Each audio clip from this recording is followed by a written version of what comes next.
let's have a look at the map. Both players have nearby hunt, and then the hunts are very far, as it is typical on this map. And the coin mines also are spread out fairly, 4 on both sides and 2 in each of the players' bases. It was a 200 wood start. Looks like Oliveza is not picking up for an early TP, and since you're gonna go for ATP most likely anyways, it's not too bad to get it slightly later for a cheaper trading post, because the first trading post right now would cost 200 wood, of course. And looks like Pérez right away finding a 90 food treasure, and Oliveza finding an 80 food treasure. He has not crackshot one of the bears yet, because he wants to be he doesn't want the treasure to get stolen, so wants to kill them as late as possible, but in return is taking a lot of damage. And of course, food treasures for both of these civilizations are very important, and even more for Japan, I would say, to age up quickly and get their build order rolling. And some scout conflict going on. Pérez was not able to deny the 80 food pickup, and the dog is getting pressured, and at some point it will have to go away. But it did force a poof and put this explorer on somewhat lower HP. And of course, the lower the HP of these explorers are, the easier it is for Oliveza to deny aggressive shrine locations over here and over here, which of course would threaten the hunting situation of Oliveza. But also this dog is not much more of a threat anymore. And looks like Pérez found another 75 food treasure, and is gonna pick that up quite quickly, because these low HP treasure guardians are not really a challenge for the Japanese explorers. On the other hand, a tomahawk coming in for Oliveza, putting his explorer at quite low HP. This is important for the trading post war that's probably most likely gonna go on in a little bit. But also, on the other hand, this tomahawk is gonna enable him to fend off the Japanese explorers much more easily. It does have in H1 that 0.5 multiplayer, but he's still a threat to be reckoned with. Let's have a look at the remaining treasures. 80 food over here, no one has scouted that. 2 sheep, players not interested in that. 40 coin, that's good for hunting dots later on, and other 90 food in the corner, and I think Pete the tame bear. And both people, or both players rather, gonna come along and this treasure, seeing each other, I assume, and not decide. Oh, actually, Oliveza is going for the treasure. Maybe he did not see Pérez's explorer, and yeah, he definitely did not see that they were just barely out of line of sight. But Pérez is sleeping, and I think Pérez got it, but very closely. He almost messed it up by not paying attention there. And looks like this food treasure has been scouted now. Both players going up to the colonial age. First shipment was heavily cami, so Pérez thinks he can get away with quite greedy build order. Of course, heavily cami being the greediest way you can play Japan. And of course, ATP coming in, and all the Spanish villagers going on to chop a lot of wood. And looks like this explorer is positioned to deny a trading post, but a villager coming out to already build it. And the tomahawk coming in big here now, able to chase the Japanese explorer back.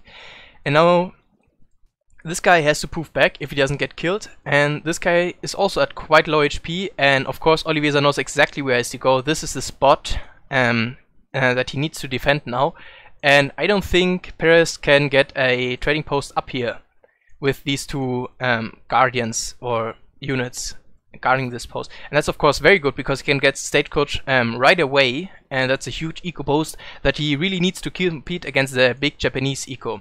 From the Japanese player, we see nothing out of the ordinary. Of course, it was a wood start, so you can do the Japanese consulate, I mean the Portuguese consulate, quite easily. No market as of yet, but going up with the Toshuku shrine, and at 50 shrine pops so far, which is I think quite decent for this stage of the game. And yep, looks like the explorer did go down, and the tomahawk starts to siege it, but a villager is coming forward to build it, and I'm not sure if he can get it up. And now Very nice micro ticks. The villager going in to punch. Of course, in punch range it has 10 damage. Maybe the Tomahawk, as it is in H2, wants to also pressure this villager now, since sieging it is... oh, maybe sieging it was also a valid choice, because he did get quite a lot of siege damage on this trading post already. But actually, as opposed to what I did say, Oliveza does not have the stagecoach line right away, and he's gonna put down a barracks to probably siege the trading post. Barracks also going down for the Japanese player, quite a normal time. He of course has shipped 600 wood for the shrine production and wants now to use this barracks to pressure the forward locations of the Spanish player. And he did get a Inca TP, which of course gives you access to the Incan Wamanika, which are pikemen-like units and have a ton of siege. And also the Incan Bola warriors, they have a ranged splash attack, which is quite cool, I think. And 8 pikes being shipped after 700 wood, so that this TP goes down quickly. But Pérez did get... oh, will he get the pass? I don't think so. No, I don't think he got the pass there, but he did get XP. When you research stagecoach, you do get experience points, and that is also already quite valuable. And he did delay the stagecoach of the Spanish player a little bit, which is good. And now transitioning into more eco play, 4 villages being shipped, and I would assume that both players are gonna look to go up to the Fortress Age eventually.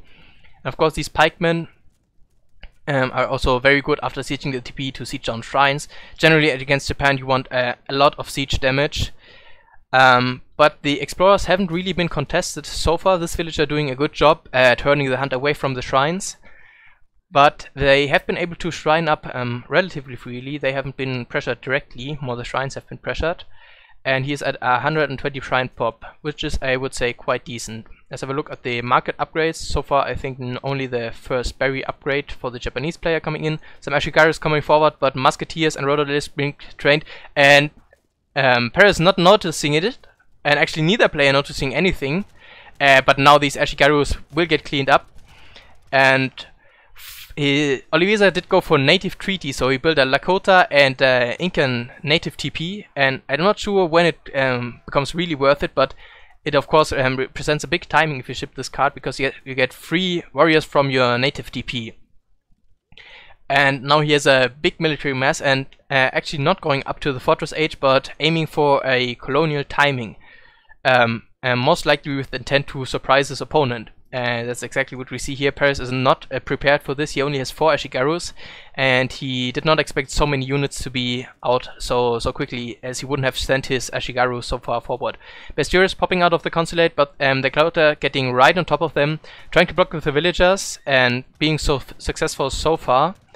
And the Spanish player does have quite a lot of siege, so this barracks is threatened, but Pérez doing his absolute best. Minutemen coming out, both batches actually. Explorers are not in the fight, only Spanish explorer. He is not training dogs right now. And looks like Pérez will be able to clean this up, or at least it will be quite an even fight, with the Ashigaru and Bestiaries, quite strong ranged units, firing in from behind. Eco Pop is quite close already, but we have to keep in mind the native forests do not cause any population. That's why we see Pérez getting pushed back in his own base. And I hope for him that the military shipment is on its way, else it's looking tough for him. He is even in economy if we calculate in the stagecoach, and he's getting pressured very hard in his home base. The Lakota's coming in. Is he gonna pull some villagers to punch them? Doesn't look like it. This is a very stressful situation, so the slip-ups can happen very easily, like this villager dying. Probably was concentrating on getting this batch of Ashigaru musketeers out. But no, okay, and now 5 Ashies, and this is what he needs to clean this up.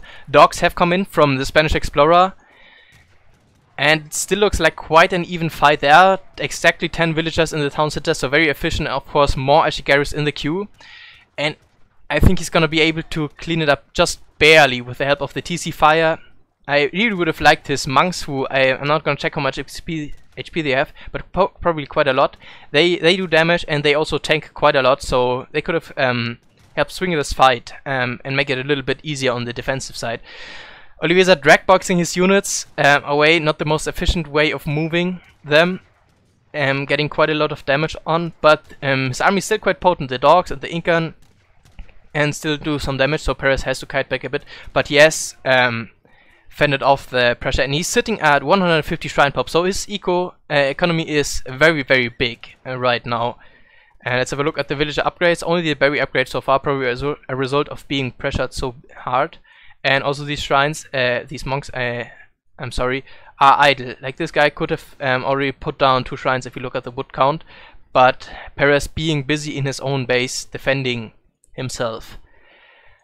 And looks like no colonial, no fortress play coming out of Oliveza, because at this point, since Spain ages so slowly to the fortress age, it is very, very tough, and you're very vulnerable if you try to go for a fortress right now. So he's I think pretty much committed to colonial, and he wasn't able to kill Pérez outright. Pérez still has a good army, he still has a good eco, he has shrined almost the entire map, he's denying this trading post now.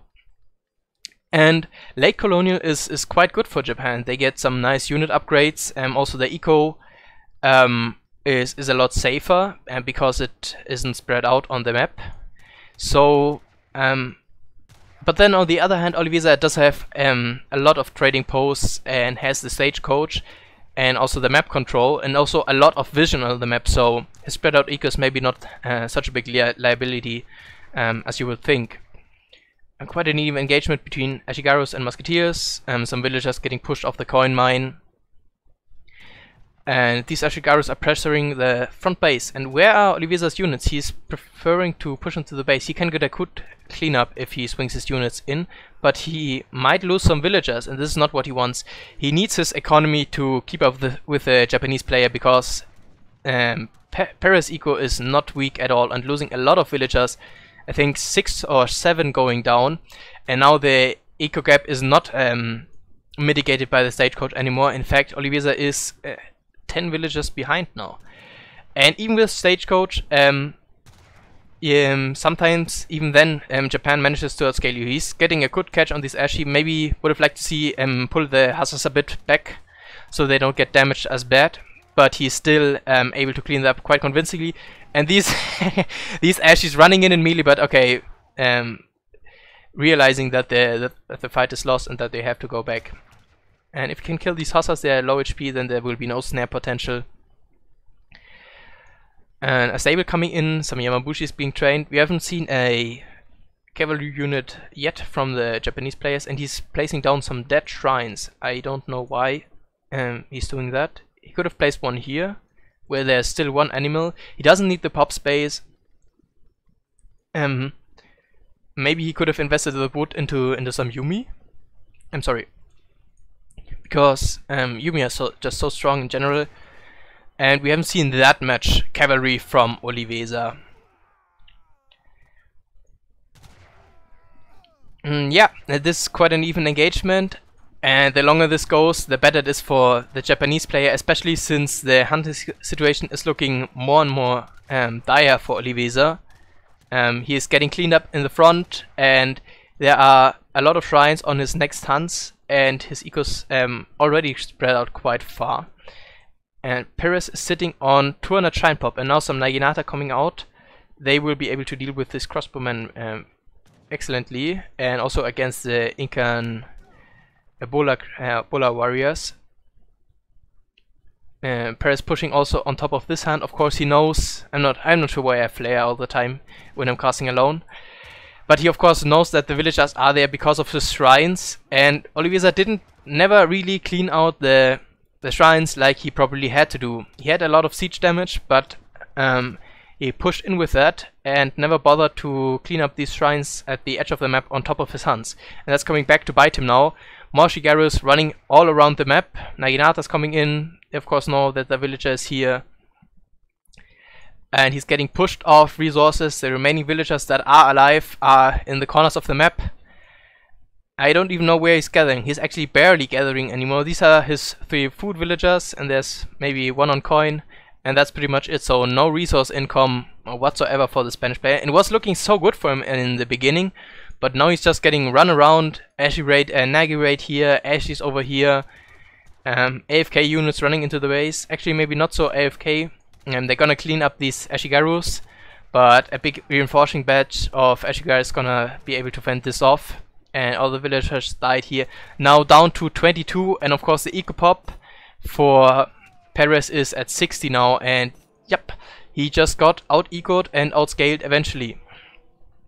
But nevertheless was quite a good game. I think no revolt coming in, unfortunately.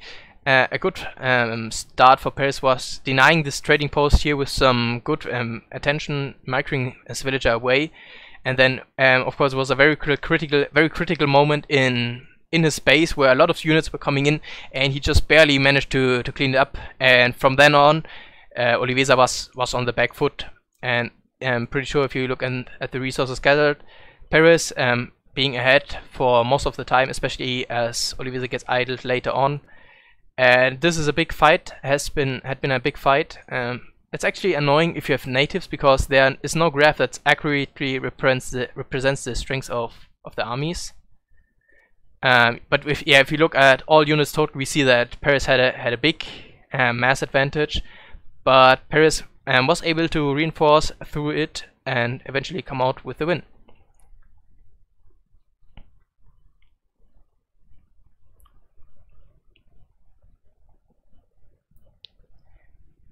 It's not Ebola warriors, it's Bola warriors, because they shoot a bowl. Actually, if the chat can tell me the English name for them, I would be very grateful, because I'm just that was basically an ad hoc translation. I'm not sure how they are called in the English version. Looks like ESO's taking quite a long time to load. Let's have a look. Maybe the servers are down. Going to my trusted ESO bot, and he's telling me that ESO is down right now. That's unfortunate. Hopefully it goes back up soon.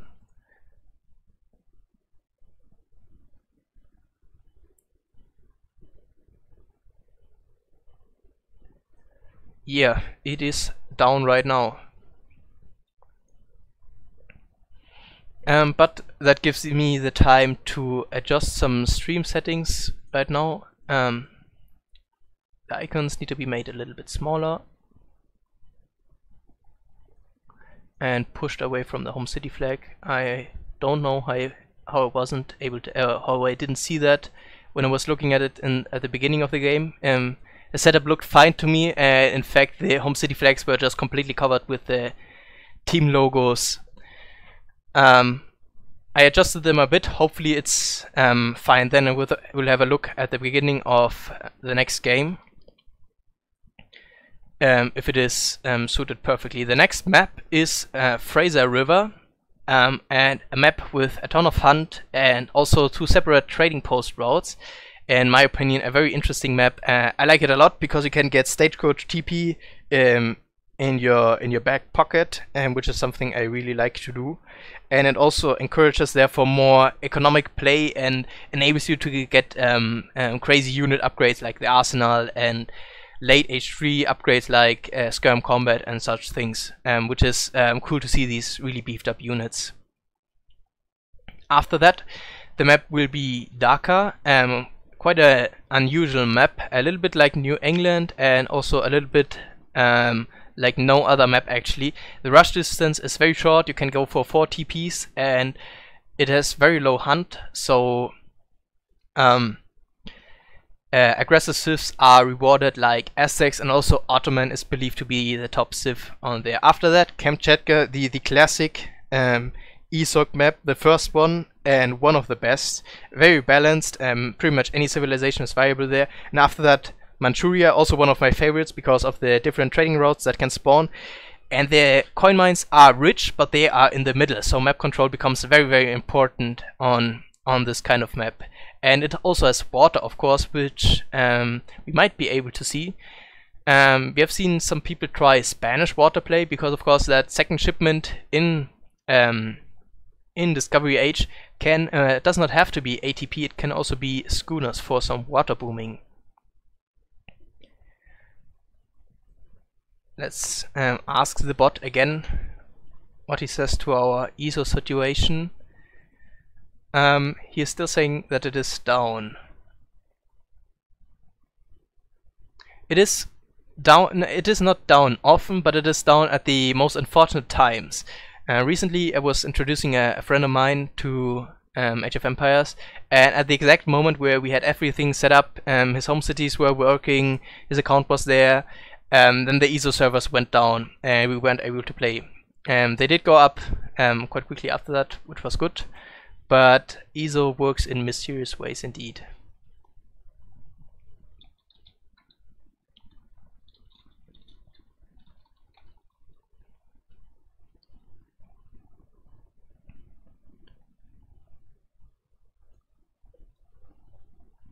I'm gonna change the overlay so that you have something more pleasant to look at.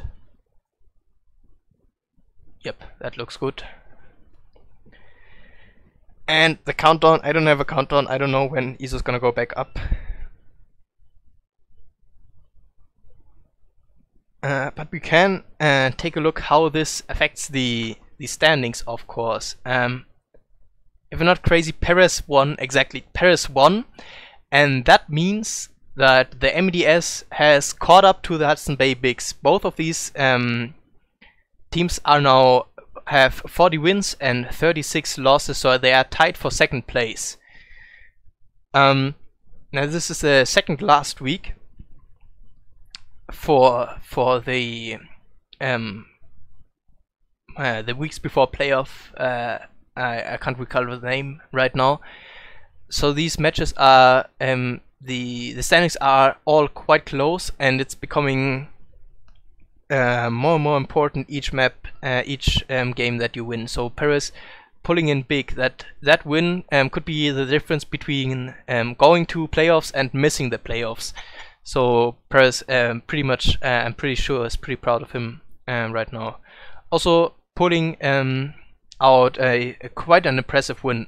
We can say that, I think, because that base defense was quite clutch. Oliveza had a big mass, and I'm actually not sure in which favor this matchup is right now, where the community considers it to be. But I cannot think that Spain has a bad matchup there. Japan is quite slow, so Spain has the option to go for a lot of TPs, and also the wood for the Japanese player is needed for the shrines. So he has a rather tough time denying the TP boom. And we saw that then, that Oliveza managed to pull out a big mass. But he didn't go to Fortress Age, which was, I think, a bit surprising, because the further more you advance in the ages, the more valuable your shipments get, which means that the Spanish XP bonus becomes stronger the more ages you have under your belt.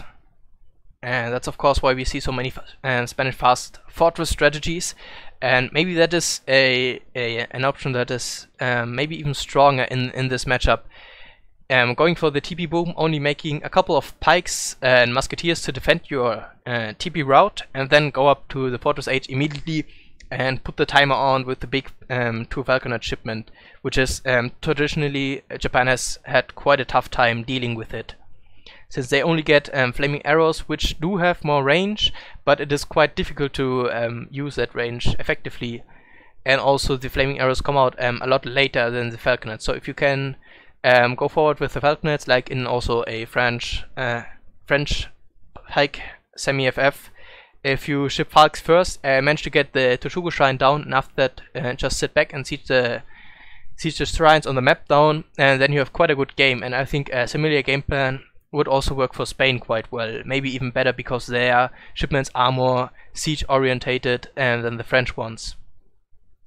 And then after you have taken down the Toshugo Shrine and maybe a barracks or some shrines as well, you send 1,000 wood and start booming with 2 or 3, even 3 TCs behind that. And if you cannot equal the Japanese guy, then you are usually in a good spot. The problem with Japan is that they have a good eco that is very hard to harass, and also that their units scale very well.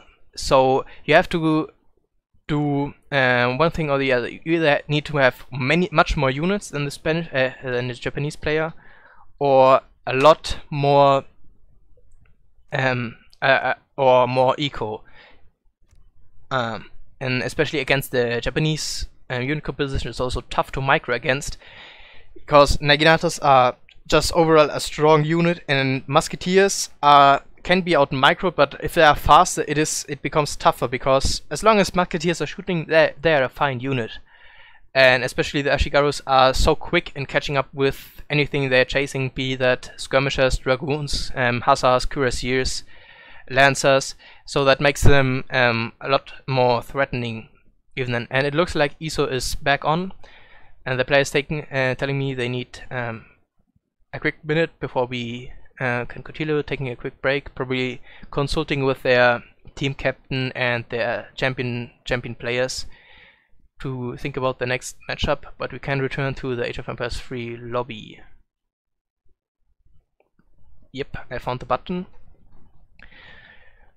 which is good. Finding buttons is always good. As he's hosting, Kaiser's hosting, Moha, I think we've played him, yeah, he's in my friend list, and some first lieutenants are playing, which is great. I think especially since the last winter tournament, a lot more people of lower ranks have discovered EP and are starting to play it more and more. But still, unfortunately for me, I'm still losing pretty much every game that I play. Like, I'm captain and my opponents are captains, but somehow I always manage to lose. I think I'm way too uncautious with my army, and I just get them trapped and lose them all the time.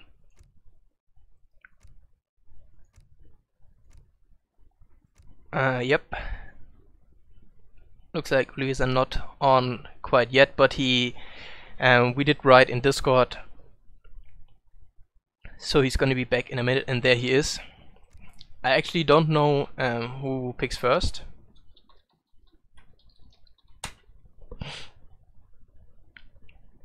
It is always one team in... oh man. Okay, let's have a look. Mandarin Duck Squad will lock civilizations first in game 2, and that means Pérez has to pick first.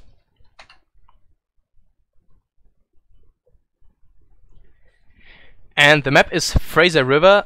I have no clue again what these players play for as civilizations, but probably Germany, France, Iroquois, Sioux is somewhere in there in one of these players' map pools. And I think either any of these semi-FF civs are quite strong in this map, because of this easy boom option that is in the 2TP stagecoach. Because the traits do not upgrade together but separately. And looks like there are Cree, Nootka or Cheyenne on this map. And yeah, I remember a game that I played here where I went full greed as France. I got the TP stagecoach, a second TP from 1000 wood, and even the Cree TP, and built some more, some Cree coureur de bois, and my eco was absolutely insane after quite a short while. So if the Cree spawn, then there will be an extra boom option. I'm unfortunately not aware of the upgrades that each of these civilizations give you. I think the Cree also give you 5% HP on all units for quite a cheap cost. It's like 150 food and coin. So it's like the British Consulate, the nerfed one from EP8, and it's quite strong. 5% on all units is a potent upgrade. And I think also that the Nootka are quite potent unit in itself. And why I'm not green? I have to be green. Pérez thinking, looks like Dutch coming out. Unusual. Maybe he plans to ignore the trading posts. Maybe he thinks he can go very greedy and even go for a stagecoach as the Dutch, or maybe he has a read on his opponent, which, or maybe he doesn't. Maybe he thinks Oliveza will pick a matchup and he has prepared a special build order against that in coordination with his team manager and his champion and other players of his team. And yeah, looks like Oliveza is surprised, as am I. I thought that you want to take a Civ that easily can take the Stagecoach TPs. But going for the Dutch, also a very strong civilization. Their early bank boom gives them a big eco early on. And their fortress timing isn't that strong, but it is just followed up by insane mass and spam because of their strong eco, of course. I'm not sure how serious Pérez is being right here. Maybe he's trying to get into the mind of his opponent and make him a bit insecure about the matchup. Or he's quoting a song that I don't know. Not in the mood today. Maybe that's an elaborate pun, because In the Mood, of course, also is a very famous song. Looks like Portuguese coming out. Also an unusual pick, because ATP is... Maybe his plan is to get ATP on all the trading posts, but that's so hard to deny, right? Because the Dutch player is just gonna be so close to the TP route on his part, on his side of the map. I actually don't know if the first game was recorded. Would be unfortunate if it wasn't. But I'm reminding the players right now.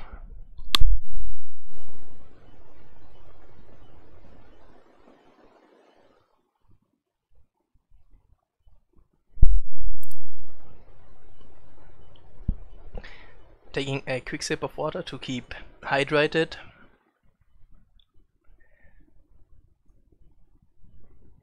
Looks like in the chat everything is going fine.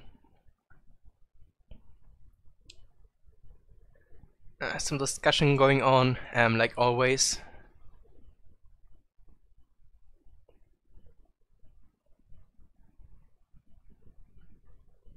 And Oliveza is busy sorting his deck. Again, looks like he wants to have the exact counter deck prepared for his opponent for this exact matchup. Usually your decks are quite similar, but some maps, I mean in some matchups, some cards are gonna be adjusted here or there to just eke out that little bit of an advantage. Okay, Rec is selected, so we are good to go. And I hope that the logos are also on their respective correct side. Big game.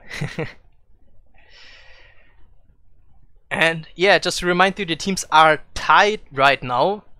So each win is very important, especially since they are competing for that second place, which will guarantee them a spot in the playoffs.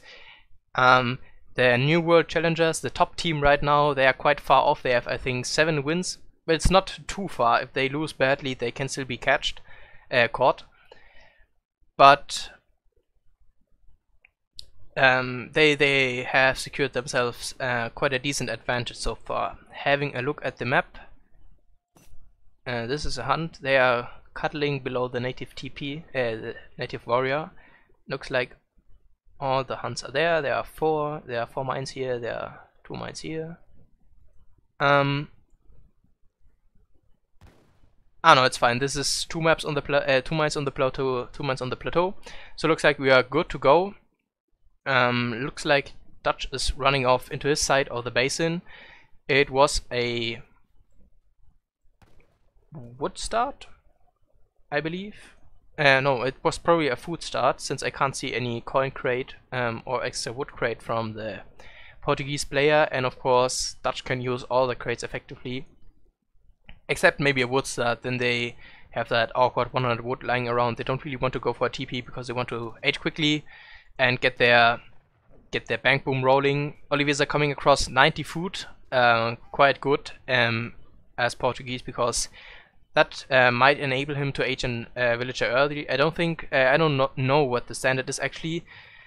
I believe it is 13 or 14 villagers, but of course if you find food treasures, that can speed up significantly. And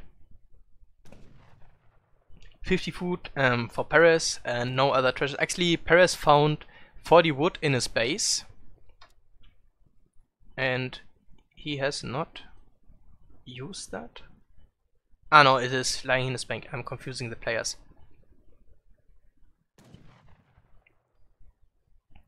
Coming across the envoy, mealing him a little bit. And this is a big treasure, maybe. Yeah, 95 wood, and I think both players have scouted it, so this is gonna be a point of contention. And looks like Oliveza is just strolling towards this 40 wood treasure. He most likely has a crack shot ready and will be able to pick this up. 30% hero HP, and yep, exactly like I said.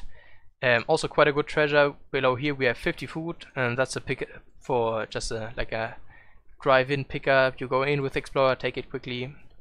And Pérez is going for that 95 wood treasure, and Oliveza does see it in his Fog of War, but he's not paying attention, and now this 95 wood is going to Pérez, and that's a big pickup for him, because in addition to the 40 wood he already found, that means his bank is gonna be up faster, and that means that he has to worry less about his transition micro, where it is quite tough to get the bank down and a villager and queue right up right as you age.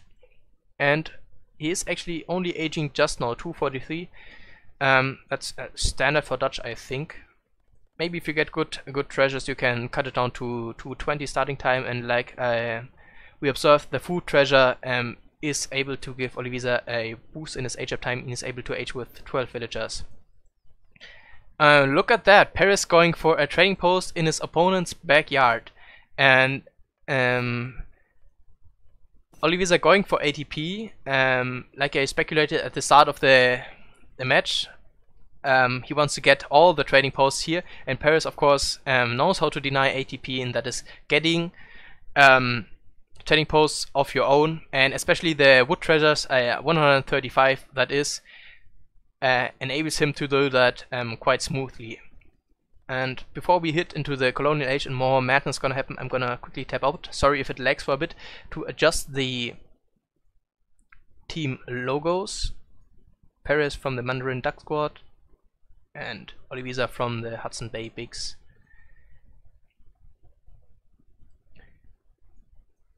And this is quite nice. Of course, Oliveza will get an easy stagecoach on this part of the map, but it is easier for Pérez to contest, especially with the Dutch 8 pike shipment.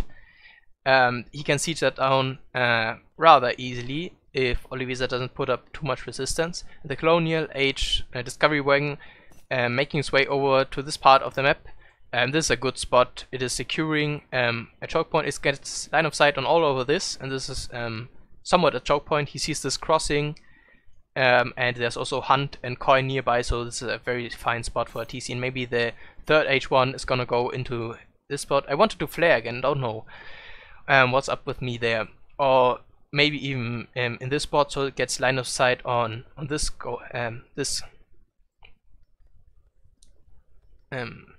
what's it called, this part of the map, this choke. That's the word I was searching for. 700 wood coming in first for the Portuguese player, quite standard. I feel just to get your infrastructure up, and also Pérez following up with 700 wood. He has the option to vary it slightly, but 700 wood is the more greedy options to go for more banks. One is already down, and let's have a look at the decks. Quite standard so far. 12 Swiss pikes in there. I think that is an answer to the Mameluke shipment that the Portuguese player can ship, and no 7 skirmishers in deck, but rather more Reuters. So of course this is a rather slow matchup. Both civilizations want to go up to the Fortress Age, and that of course means that it is easier to sneak up to the Industrial Age after that. So 17 Reuters is probably a fine choice here.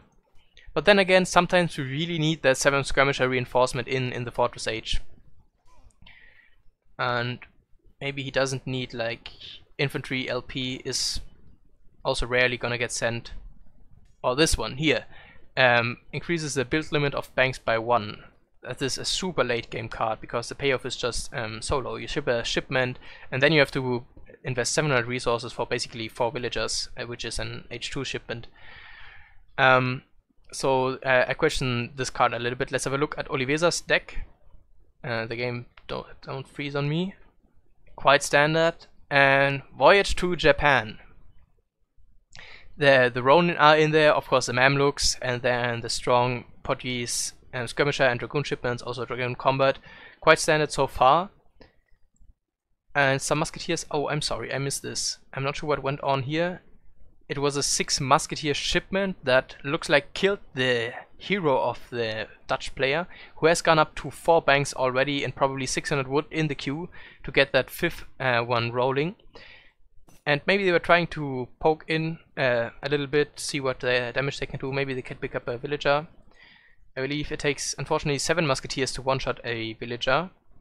Yep, if I had the calculation correctly in my head.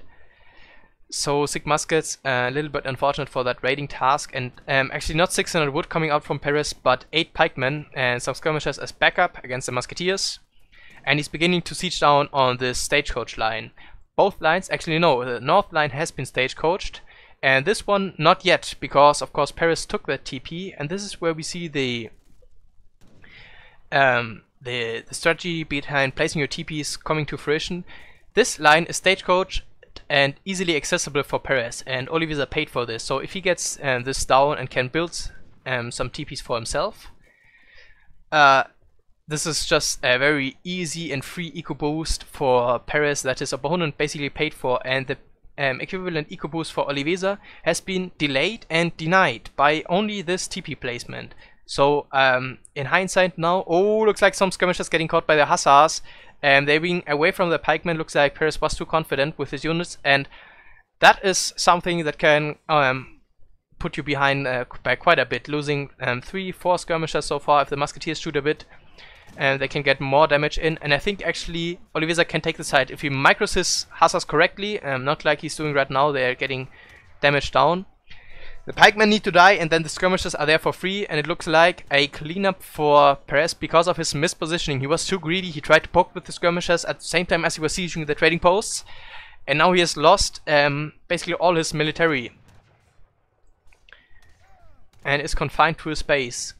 So I wanted to point out how in what a good spot Pérez is actually, because he's able to take the stagecoach TP line, and Oliveza is a little bit behind in his build. But now this fight changed it up completely. Now Oliveza is able to siege the barracks. Pérez is aging, he's building up a stable in the back, but this barracks most likely will go down. There's quite a lot of siege here, and more hussars coming in. Oliveza smelling the opportunity here to do some damage with this colonial, and is not gearing for an age up yet. And I think this is a good decision. The hussars going in, they can find some villagers, pick some off. Pérez on top of it, very good control. The stable is gonna get denied, but no villagers. These were quite exposed. These were quite exposed. No villagers being killed, and the TC doing a work on these pikemen, and also the Minutemen now coming out. And actually, I don't think this barracks is gonna go down anymore. Stable gets denied, of course, but there's still some wood left in the bank for Pérez, so he can rebuild that quite easily. And now is fighting the Minutemen, but at quite a big cost. Shipment is also on the way for Pérez, so the longer this like doodling around goes on, the better for him. And yes, Oliveza is able to clean up the Minutemen, and I don't think skirmishers are gonna get out of this barracks, but probably an A-skirm shipment. Actually, A-skirms are probably not the way to go here, because there are hussars, and the stable after all did get denied. Oops, I'm sorry, I did forget to move the ecopop population. So yes, of course, 9 Reuters coming out. These are the units that can't really get counted by the colonial composition of the Portuguese player, and now they're picking up some free musketeers. And he's gearing up to age now, but oh, what happened there? 22 villagers idle. That's gonna delay his age up, and he needs every second that he can get right now. Both lines have been stagecoached, so the economy for the Portuguese player is quite healthy at this point. He is almost equal in the recalculated pop, because of course he has 2 trading town centers and hasn't been slacking on his villager production. As we can see, 2 villagers in queue at pretty much all the time. And now Pérez trying to get something done with his Reuters and his early fortress timing, but running them through the crossbow fire, that's not good. He's trying to pick up a villager, but that is not worth it. He doesn't even get it, and he lost like 4 or 5 Reuters already, another one going down. And he can't really push into this, and rather than run through the base and looking for villagers, which I don't think he had a very good read on where they were, might have been better to just try to retake this stagecoach line. Because of course the Dutch early fortress is, I think, a little bit better than the Portuguese one, and if he can even out the economic unit population, then he's in a good spot, because his skirmishers, I believe, are a little bit stronger than the Cazadors, although the Cazadors did get buffed a lot and reworked a lot, so maybe that has changed. Especially their poking potential is very good, since they have a lot of damage but less rate of fire, but that doesn't really matter if you're going for if you're just poking in and going back out, then the reload time isn't so important. And Oliveza is up to fortress right now, and all of these Reuters can't really do much. They idle the TC a bit and run around, but Oliveza is not really threatened here, and he still has a bowmass that can trade favorably versus these Reuters. And maybe Pérez playing this and again going in against the crossbowmen, now going into melee range so that the crossbowmen have to attack in melee. But if Oliveza micros this correctly, he's gonna individually click Reuters that are far away enough. And yeah, I can't believe that was a cost-efficient trade for Pérez. More Reuters coming in. Has he never built a... I don't think he has ever built a stable. I mean a barracks. Now some Dragoons coming out, and he will be able to kite his way out of here. Oh, he didn't actually build a barracks, but he did build an artillery foundry, and he's now going for falconets. And even though the Dutch don't have a falconet shipment, this is a very good adaptation from Pérez, because Portuguese, they don't have falconets on their own, they have organ guns, and they don't do one big blast, but several, and that means in the Falk War or artillery war, they are severely crippled, because the Falks can just snipe them while the organ guns can do nothing. And also, they are the things that siege a lot, so he can retake the TP line with them very easily. And now I'm feeling a lot better about Pérez's unit composition. Reuter and Falconet is quite potent, especially against Portuguese. Naked Reuter I didn't like so much, because of course just range infantry counters that, and he was not making any attempt of making hussars. But with this he can slow roll the TPs, maybe choosing a very weird angle to siege it from, or maybe it is a bait to get good infantry volleys like that. And yeah, Oliveza thinking he can go in there, but actually getting punished quite hard by the falconets, and I have to believe that Pérez put them here on purpose so that he would be very close to Oliveza and maybe catch some, get some good volleys on infantry. Reuters denying the Dragoons that were hiding out here. They were maybe looking for a raid, but getting denied. And so far it is quite even. The economic unit population is quite even. The military is quite even. And this is a situation where there's just a long shipment spam fortress war. And this might be the point where it maybe even comes back to bite Pérez that he doesn't have 7 skirmishers, because they could help his composition against mass Dragoons, which Portuguese can spam and mass quite easily. Also their Dragoon upgrade is quite strong. And he doesn't have a barracks as of yet. He has built an arsenal. We have to see if any unit upgrades come in there, especially the range infantry caracol is strong for the Reuters. And as opposed to trying to fight this army, which he cannot, Oliveza is going for a raid, Dragoons running up here, and of course the eco is getting more and more spread out into the basin of the map, since on the plateau there isn't that much. There aren't that many resources. And the Cazadors coming in, sniping some of the Reuters down, and they have to pull back. 3 falconets are out, but looks like Pérez is feeling a little bit unsafe about the situation here. Of course, Minutemen can pop, shipments can pop, and this is a time where the economic unit population is big enough that MAMs are not a big deal to send. You can stack up 1k gold quite easily. You don't have to ship 1k gold extra like maybe Ottoman has to do when they want to ship MAMs. And more falconets coming in, and yeah, looks like Pérez was waiting for the additional falconets coming in. This raid has not been cleaned up. There were some Reuters in melee, but this is costing him. The eco pop is even so far, but of course the trading post advantage does go to Oliveza. And probably when we look at the post-game graph, he is pulling a little bit ahead in the resources gathered. And yep, like I predicted, the MAMs are out, and oh my god, the Reuters are chasing raid and are completely out of position. The Falks getting frankly more value than they should at this point. Oliveza being a little bit too greedy here.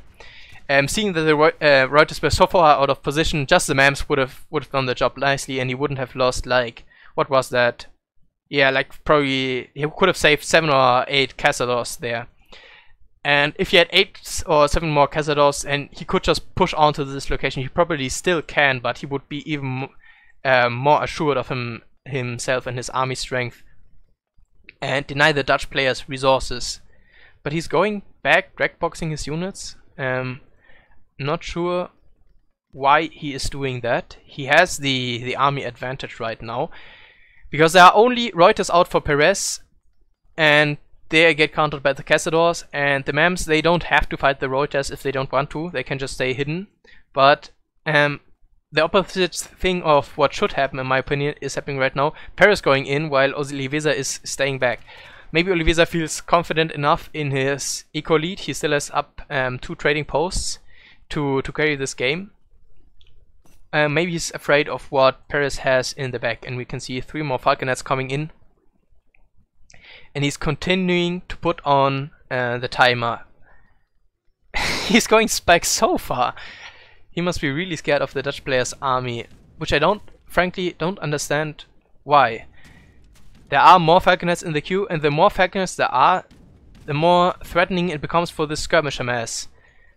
And probably at this point he cannot go in anymore, since the Reuters would be quick enough to counter to kill the Mams. And if he wants to do anything against this now, he probably has to go for Culverins. There's no other way. A big calf swing is theoretically possible, but economically infeasible, because the Hussars are probably not upgraded yet, and there's only 1 stable out, I believe. So the switch would be quite slow, and there is also no calf shipment.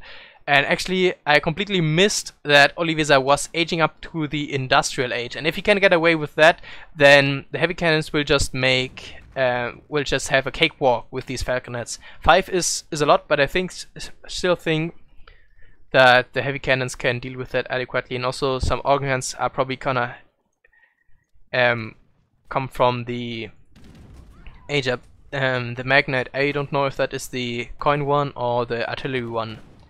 Swiss pikemen coming out for Pérez. They are also quite good against the Mams, and very good also at defending against cavalry. And right here they are gonna get onto the Mams. If looks like Oliveza is distracted a bit and losing a ton of damage, losing a ton of HP on his Mams. One going down, another one more than half HP lost. And if Pérez pull back the pikemen, looks like they're gonna get cleaned up. But they did get some damage on the Mams, which of course don't deal well with against melee damage. And yeah, it looks like Oliveza just outmicroing his opponent quite big here, and picking up the pikemen pretty much for free. But then on the other hand, Pérez is just sieging down everything, and these villagers are lost. And oh wow, even more villagers are exposed here, and the Falconets just need to set up and get good volleys here. These Cree, they are not very scary, they are tanky, but they don't have a lot of damage, so they are not really threatening the Reuters right here. And especially with the Falconets, this can be a huge swing in the eco population for Pérez. And this game is going on all over the place. The villagers are finally running, realizing that they can't stay there. Oliveza in his opponent's base, Pérez in his opponent's base. Oh man, I'm so bad. I missed absolutely everything. I missed that he was aging up, I missed that he was revolting. And probably Pérez was aware of that revolt possibility, but I was not, because I'm a complete noob at noticing things. And this is a big timing. Like, this is the biggest timing that you can do in the entire game. Maybe there was a possibility for some flag shots on the Minutemen. Looks like the Cazadors are heading out now. And these guys, they are so strong. They work basically like musketeers. And they also have a ranged multiplayer against cavalry. The Falconets are really the only hope that Pérez has right here. I don't like that he's committing to a fight. I think against revolt you just have to run away, run away, run away. But if we're gonna get a good trade here, he would be, I think, the first player I see defeating a revolt in a tournament. And yes, still a lot of military coming in for Pérez, but the Falcons are getting good volleys in, and looks like he aged with the Seminole or the Blackwood. The Blackwood natives, and he's getting cleaned up, losing his culverins, which of course were able to deal with the heavy cannons, but against further heavy cannons there will be none, actually, because there are no factories. So they did their job, they can die now. And more Falconets coming out. And if you look at the Eco Pop, it is at the Mill Pop, I'm sorry, it is actually relatively even. Of course the natives don't get counted here, but the Falconets, they are what's keeping Pérez into this game. They just do very well against the big infantry mass that the Portuguese player has. And oh man, I feel so stupid for not noticing any of the age up and revolt shenanigans that Oliveza was up to. He's going in, the Reuters are trying to block, but even if he gets the Falcons down, I think Pérez has done it. There are too many Minutemen or militiaries going down. 3 Falconets coming out and more skirmishers, and he's fighting against the super duper counter composition. He might be able to clean this up, but then he will have no units left. We can see he's at 38 population in total. He has some Seminoles, but still 55 economy for Pérez, and that is really all he needs. He just needs to mass his way and reinforce his way through the push. And yes, I did notice that a trade monopoly was started. There are currently 4 TPs, so that is the minimum on the line for Oliveza. That is really his last shot. I believe he realized that he wasn't gonna be able to clean up Pérez, so he started the trade monopoly. But he just can't go down here if he trains more Falconets, which he's training Petards. That's even better. He's just gonna get this TP down easily. It is an advanced trading post, but I don't think he will be able to snipe down a single Petard before it goes down. And yeah, very weird military, very weird population graphs. Only eco population for Pérez and only military population for Oliveza. But if he can get 1 TP down, he is set. But getting the TP down is actually easier said than done. Is this a fun new man? This is a very fun game indeed. Since he doesn't have any military, these Petards will have to be very sneaky. And looks like, damn, where did they go? Oh, looks like they went to the bottom TP. And looks like Oliveza was anticipating the Petards or any siege damage coming in from this spot in the map. But Pérez doing nice counter read and sending his Petards down, and now the trade monopoly is down. I'm sorry that I missed the Petard spot. That's unfortunate. Now the last push coming in from Oliveza, the Brazil player. Quite a neat flag, I must say. This is one of the most beautiful flags I know. Falconets running away, of course, and looks like they're gonna disembark or set up under the outpost where more damage is in. The TC is not shooting right now, but as long as these skirmisher batches get finished and looking at the resources, they will do that. This is probably spelling the end for the Portuguese player.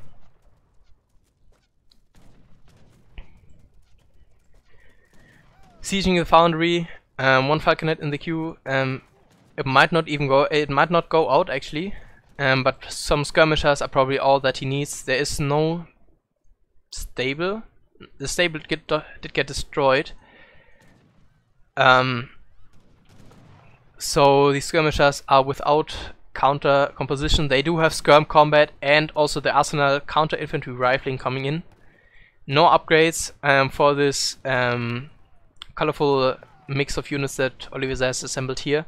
They will be able to get down the skirmishers, but then again, that's not really a problem for Pérez. He just needs to kill any unit that he can, and one going down here, one going down here. Each of these units dying is a big progress for him. And another artillery foundry going down, producing more Falconets, and Oliveza maybe turking a little bit, staying in this game a little bit longer than he maybe should. It looks very over, but of course, if you are revolting and you are a player, you don't really know what your opponent has. I think if you are playing a revolt, it always looks bad. If you're playing it and if you're playing against it, it also always looks bad because you don't really know what your opponent has. Oliveza still does have all those 4 stagecoach TPs going for him, so I was actually incorrect in saying that he does have no economy, but they are probably on food to produce some colonial militiamen. Yeah, looks like it. So they are quite inefficient. That's like an 8 villager population for him. He's basically able to continuously train colonial militiamen, like 1 every 20 seconds. That's about it. And that's not gonna cut it against the Falconets here. Big volley coming in. This is, I believe, the last stand. I don't think both of these Falcons will go down. One of them probably. Actually, both of them. Most likely, but still. The skirmisher sniping down militiaries from the back. And now he has to run. This is all he's got left. Frankly, he could delete all his other buildings, like the market, the houses. He doesn't need them. He only needs 1 TC and the training posts to reinforce his army. And of course, since the Huns are all free, since Oliveza is not gathering them, and GG is coming out, realizes that the game is lost. And quite surprising, I must say. Whenever we have seen Revolt in the tournament, correct me if I'm wrong, but most of the time the Revolt actually wins, because the opponent is unprepared, and Revolt is actually quite strong.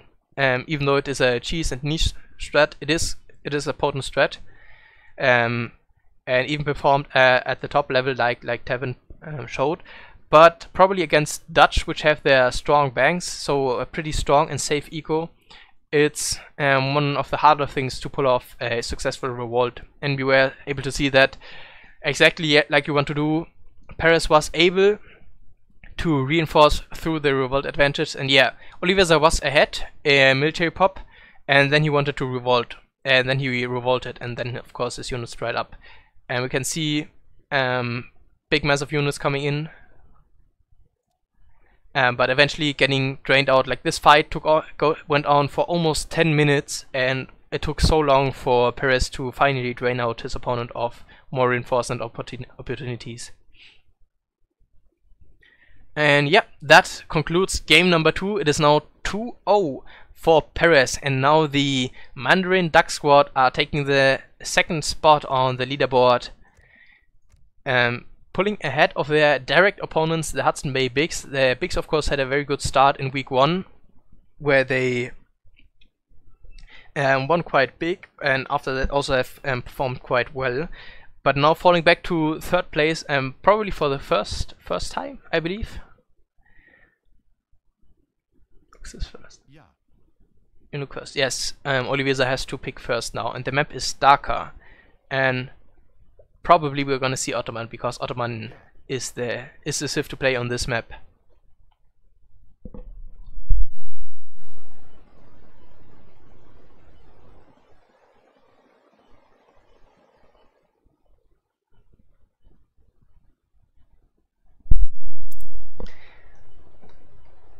Yeah, I must say you get quite thirsty if you solo cast and talk non-stop all the time, and so I apologize for the quick break in commentary. And like I said, Oliveza picking the Ottoman. I don't know how familiar Pérez is with the Ottoman himself, but maybe we can expect to see a mirror. He does have a 121 home city, so that indicates that he has played them by quite a bit.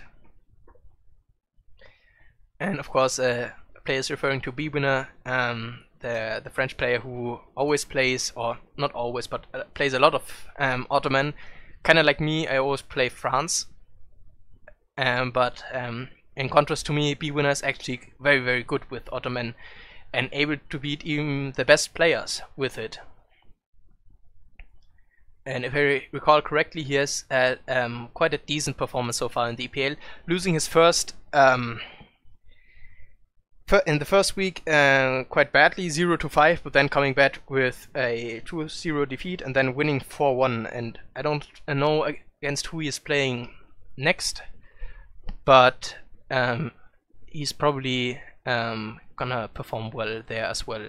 especially since he was able to show that in the last 3 weeks he is able to play other civs other than Ottoman as well at quite a good level and win with them. Looks like the player is taking a quick break. I'm having a look at my water bottle if it's gonna last me one more game. I think so, it should.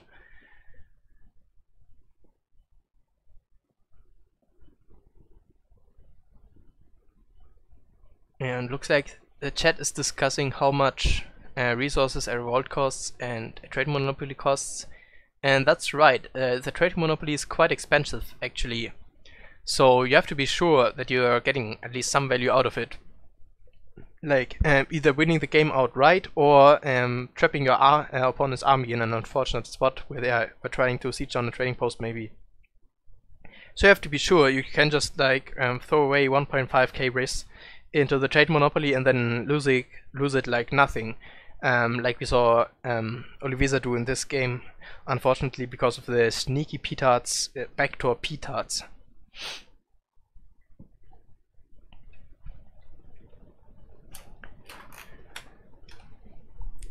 Pérez has not locked any civilization yet.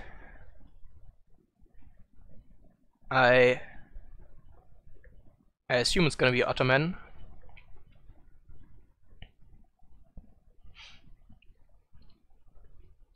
Yeah. Looks like both players are able to finish their toilet business quite quickly.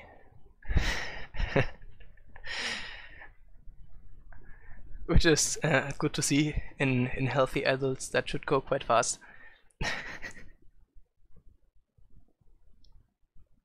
Yeah, Bramboy pointing out in the chat why Ottoman is so good on this map.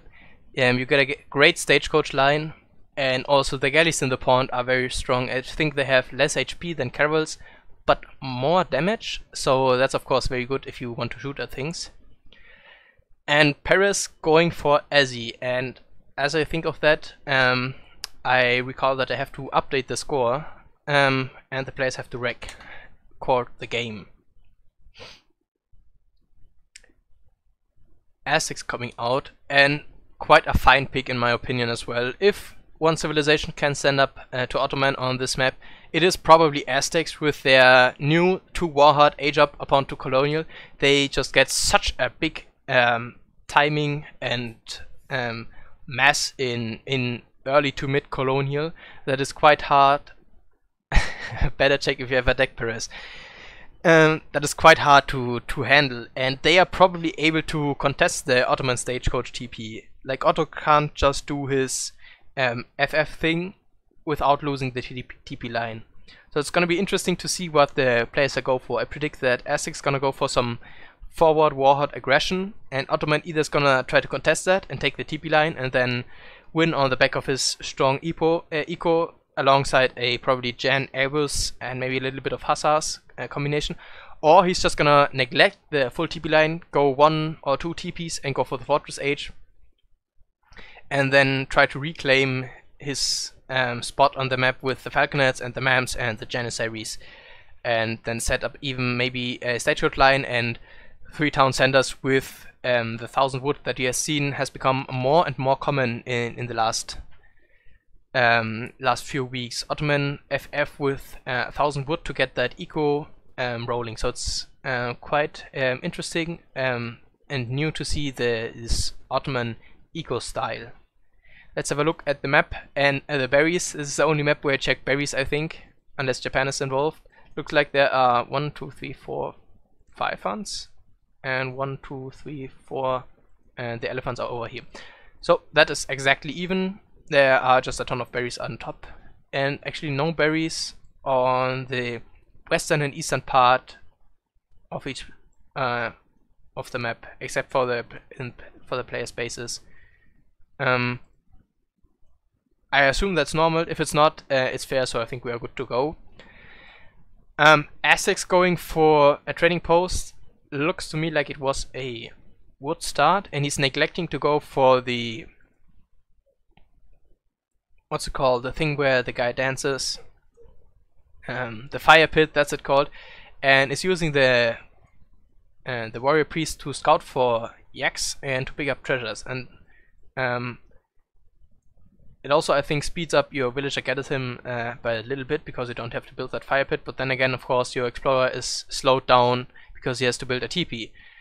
And some early yak pressure going on. One going to Pérez, and actually two going to Pérez and two for Oliveza, and that's all of them. So a fair split there. And the Ottoman player has 300 wood in the bank and only built a mosque so far. And I don't know why he's going back now. Like, alright, you want to go up there and contest the yaks, but after that I think you really need that TP as Ottoman, don't you? And he's going back here, picking up 30 XP. I question if that is worth it. And in the meantime, Pérez just has just doing his standard ASIC stuff, shipping 3 villagers, like basically every civilization ever. We can see, of course, that the villager shipment is quite early. He must have gotten a first pass, and 155 is very early for a villager shipment to come in. Yeah, he looks like he got the first pass. And Oliveza's shipment is still not in. He's picking up 45 food. That's of course good for him, because that speeds up his age up directly. And he's up at 230. That is, I think, quite standard for Ottoman. And he's still not going for a TP. Okay, now he is. Going for this TP, quite aggressive. And sending a villager up to... Need to move this. And need to update score.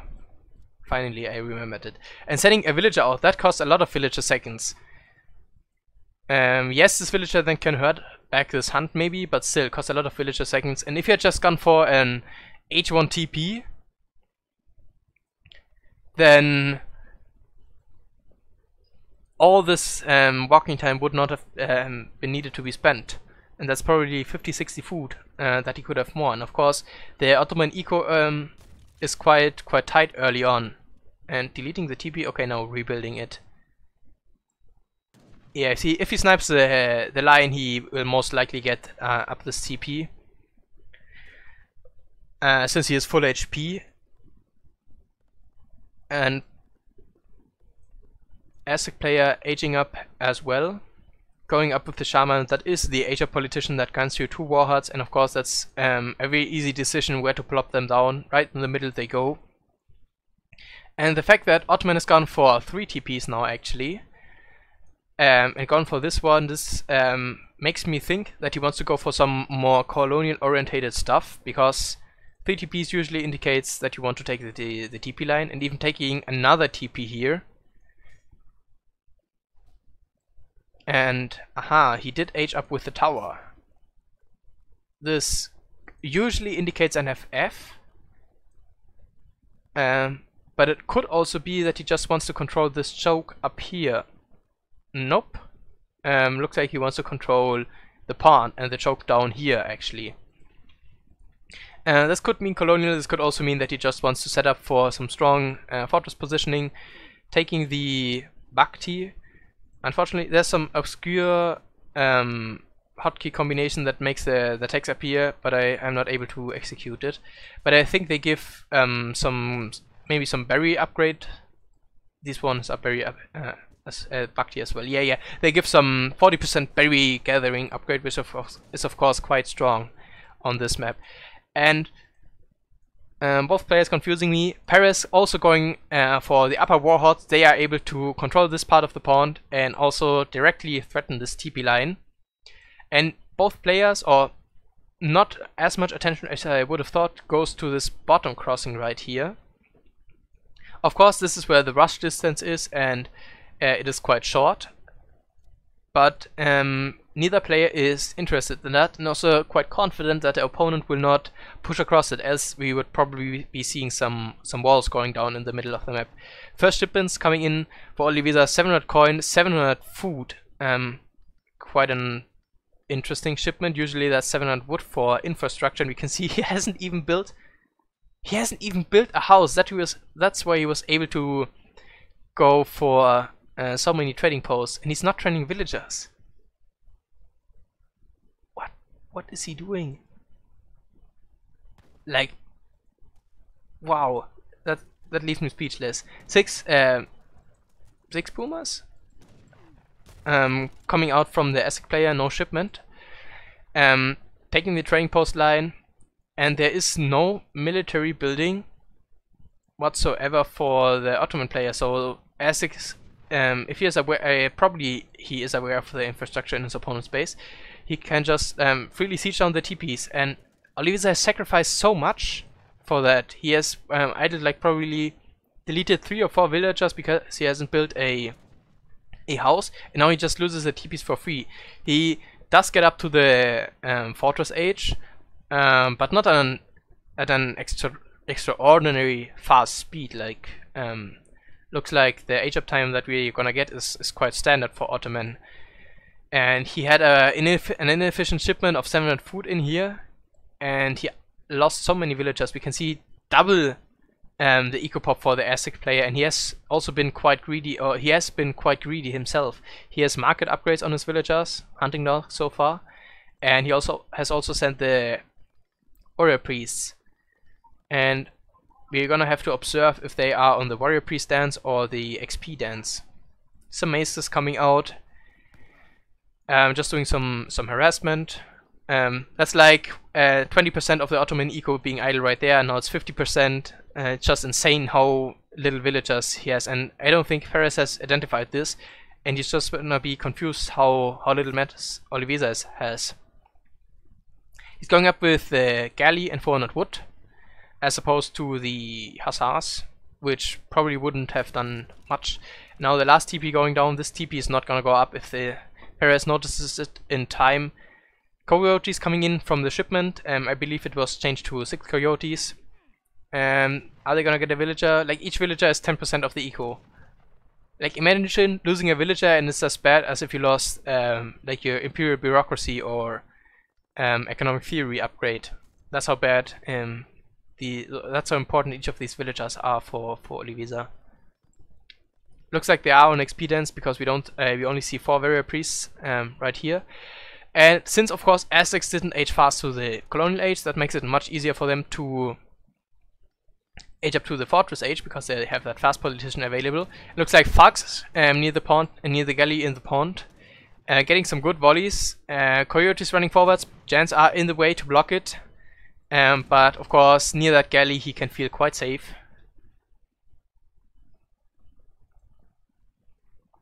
And Pérez has to pull back for now, even though he has a much bigger military mass. This combination of falconets and galleys in the pond is still quite strong, but he understands how he has to deal with it.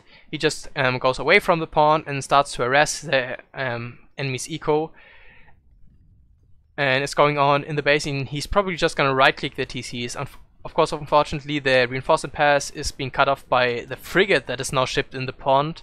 And looks like Oliveza is just gonna make a living near this pond. Looks like he's completely giving up on this spot, and frankly he can't defend it. And I even wonder maybe that it was a mistake. He did want to build a house, but he just forgot in the frenzy of the H1 micro. Some coyotes getting damage on the falconets, and that's big. Like, yes, they die and it's not so efficient, but both of these falconets are very damaged now and easier to pick off. And once these falconets die, basically the entire landmass of Oliveza is dead. And villagers getting picked up. Let's see how many he lost. 8 villagers down. He's down to 7 now, and he doesn't have a TC, so his eco is incredibly poor. Neither of them has any market upgrade. These houses are there for free, and Oliveza is actually close to being popped. He finds 20 coin somewhere, but that's not gonna rescue him. And yeah, it doesn't matter if he has big warships in the pond, they can't carry a game for you. Pérez is a good enough player to know that he just has to siege down the infrastructure, boom furthermore. He knows that he's economically ahead. Maybe can even get a 2 TP stagecoach, or maybe stagecoach isn't worth it because that allows the Ottoman player to catch up in eco by taking these 2 TPs.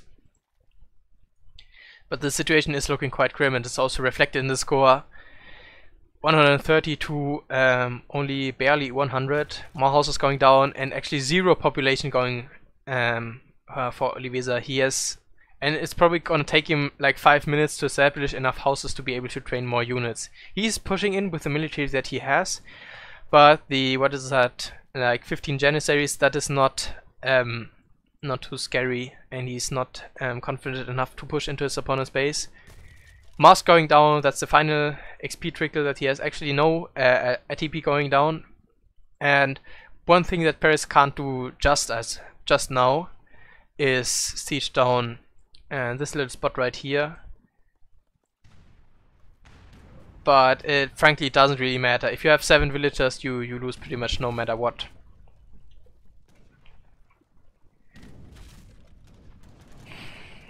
Probably some sort of resource shipment on the way for Oliveza, since he can't ship anything else, frankly. And now even the pikes going down the barracks. In a weird way, this is actually good for Oliveza, because this barracks is useless anyway without population space. He can't use it. And he's still camping by the pond. And contrary to what some players might think, I like this. He's looking quite losing. He's re-establishing his TPs. He's doing what he can, frankly. And not resigning is a good thing. If you resign too early, then you will just be kicking yourself. And as long as you have some eco working and a functioning army and a position on the map that is yours, there's not really a reason to resign, even if it is looking quite grim. And he is pushing in, he's doing pretty much all he can. He's getting more TPs. If he can get the stagecoach line, that is a ticket to catch up economically. Looks like Pérez is looking for lost villagers, hidden villagers. He's probably not aware that there are only 7 out for Oliveza. Looking all around the map, of course, doing what he needs to do. And 1000 wood coming out. That's the thing he needs to re-establish infrastructure, get a TC up, get barracks up, and get houses up. Luckily, this explorer manages to escape. He is slower than the pikemen, so had they seen him, it would have been game over. Meanwhile, Pérez making his way to the Fortress Age, and looks like he's now starting to warrior priest boom, because there are some villagers on the fire pit. No reason not to get further ahead economically if you are if you feel you are in a winning spot. The Janissaries and the Falconers are pushing in. They do get quite some houses down. If they can kill this house, which they are able to do, he's housing Pérez quite badly, but he does have the resources to build them, rebuild them quite quickly. Mosque coming down, and 2 TCs coming down, but yeah, Pérez realizes he's too far behind in score and in eco and in military, and he can't really do anything more except for sitting beside this lake and just dragging out the game longer. And that means it's 3-0 now for Pérez. So I'm not sure if this is his first or second showing in the EPL. I know that the first 1-2 weeks he was unable to play due to not being at his place and travel restrictions and the coronavirus. But he's showing up in quite a strong form today. And I think this just came down to that early game mistake or wrong build order of just not building a house. Like, people, if you're playing Age of Empires 3, just build a house and build some villagers. This is not how it should look like. And yeah, it just gets out ecoed massively and then loses the game after that.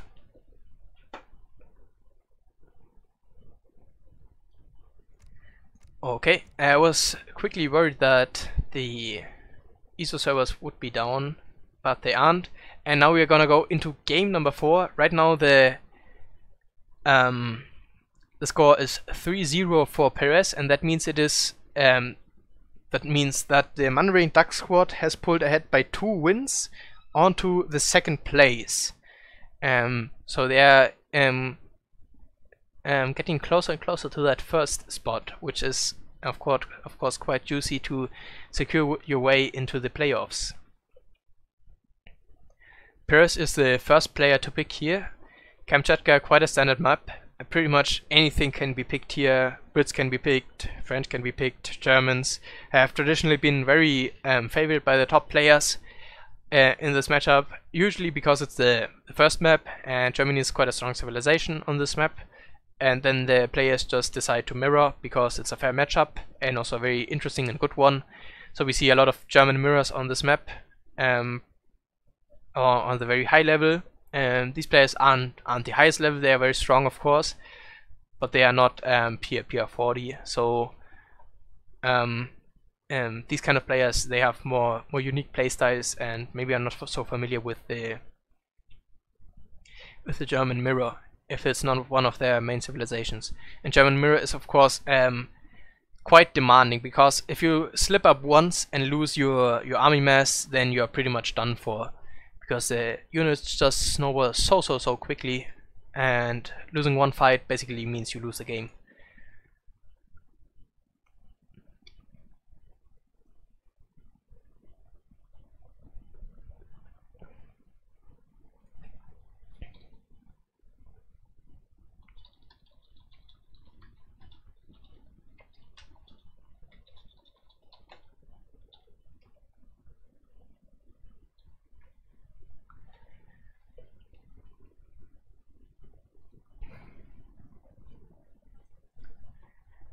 I guess Japan counters USA. And Japanese coming out for Pérez, and Oliveza counterpicking with the British. Ah, whoops. Cancel. The game is not recorded.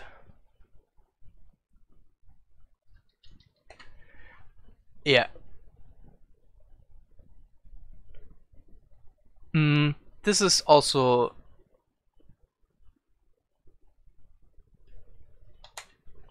Yeah, usually it saves the settings of keeping things wrecked. Hotfix, sorry. I think Eagle Mutt is your man in regards to the technical aspect of the ESOC patch. Buff the room. Also quite a classic matchup. Both of these civilizations are quite boom heavy, and Brit likes themselves a lot of map control. Japanese don't really mind the map. It's in that regard the most unusual civ of Age of Empires 3. They don't really mind if they have map control or not. They just perform well either way. And this map is supposed to be on the summer spawn, so I will have to inform the players of that. And I will not forget the asterisks.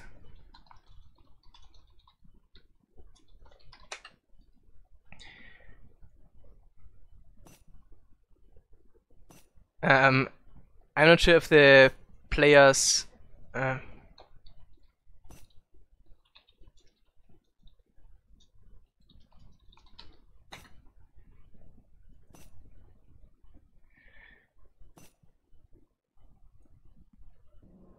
yeah, I think it's better if we rehost this one. Even the players are fine. I'm not sure how the rules are in regards to the wrong map spawn, and it's better to be safe than sorry, and get the correct map in on this game, so there's no problems with the rule set.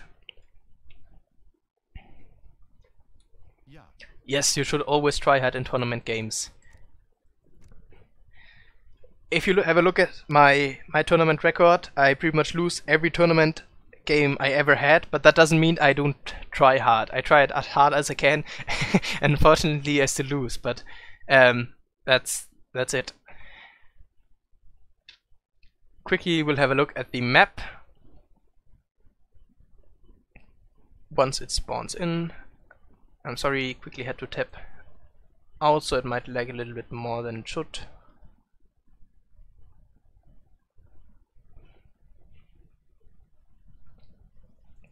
Three hunts here, one hunt.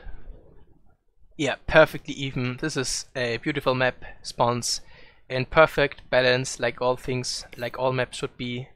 Both players getting a macaque for themselves, which is quite important to pick up the yaks.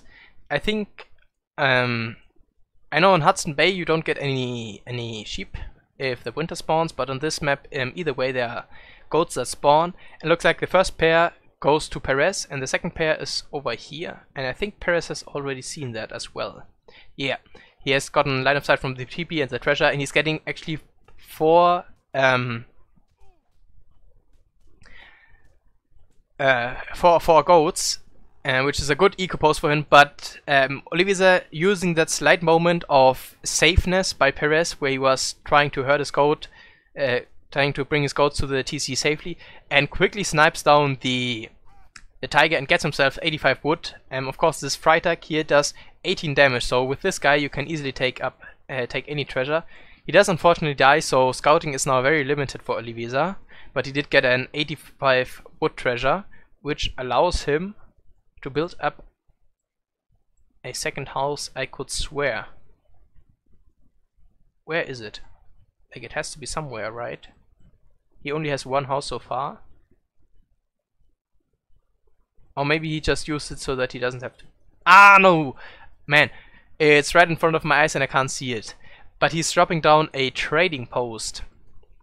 And that makes it quite a lot easier to go for the Virginia Company build, which is a quite greedy style of British play.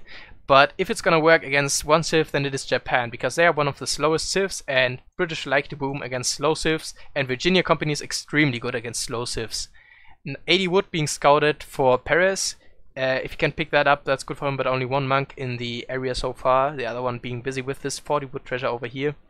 And also Oliveza making his way over to that 80 wood treasure and is gonna find it soon. These treasures not really worthwhile. Usually also good treasures spawn up here. Looks like only 45 food, and this one is a bit juicier, 80 coin. And what's going on here? Looks like the Japanese monk with Freitag the pet macaque is going for the treasure nevertheless, but Oliveza is gonna spot it now, and this is quite unfortunate because Pérez does not expect this to happen. Oh, Oliveza not paying attention, sniping down the monkey, and maybe there was an opportunity to snipe the tiger and take the treasure safely, but now it's just a hassle. The Japanese explorer, no, oh, he has to move away, and he even dies because the tiger and the explorer do so much damage. One explorer alone, one explorer alone can't take on a tiger and an explorer, and this tiger, it does 13 damage. That's more than most treasure guardians, so it damages quite hard. It's like the Ulan version of the treasure guardians, and it was a gamble for Pérez. He could have taken that treasure together with his monk and the macaque, but the macaque died, and then and the opponent explorer showed up, so that was quite unfortunate. And Oliveza looked for a second like he was going for that trading post, but now snapping down 40 wood. So a ton of wood treasures have been found so far by Oliveza. He has 80 wood, 40 wood, and another 85 wood. So that's like basically the TP for free. And if you have a look at the shipments sent, we can see Virginia Company, of course, coming in and punching, building down tons of manors. Equivalently, both players going up to the colonial age, and of course Pérez also putting down his houses all over the map. And in a way, Virginia Company gives you so many villagers that eat down the hunts so fast. That's in itself a little like a soft counter to the shrines. Of course, if you can't get the hunts, then you're screwed. But if you can get the hunts, then you can deny them quickly to from your opponent, shrining them down. And especially since that one explorer died, the shrining potential for Pérez is quite weak. He did go for Heavenly Kami, and one explorer dead is very unfortunate if you go for that shrine boom style, because this guy is going to be incredibly overworked. It looks like he's going to go and pick up his body because he can't do the job on his own. Going up with the tower, quite standard. Another option is the 500 food, which I think the Aruga prefers because it just gives you it gives you more raw villager seconds in terms of resources. The outposts not going to get used until later. So the 500 food just allows you to get gang saw in and more villagers, and allows you to chop to get even more villagers and then more economy.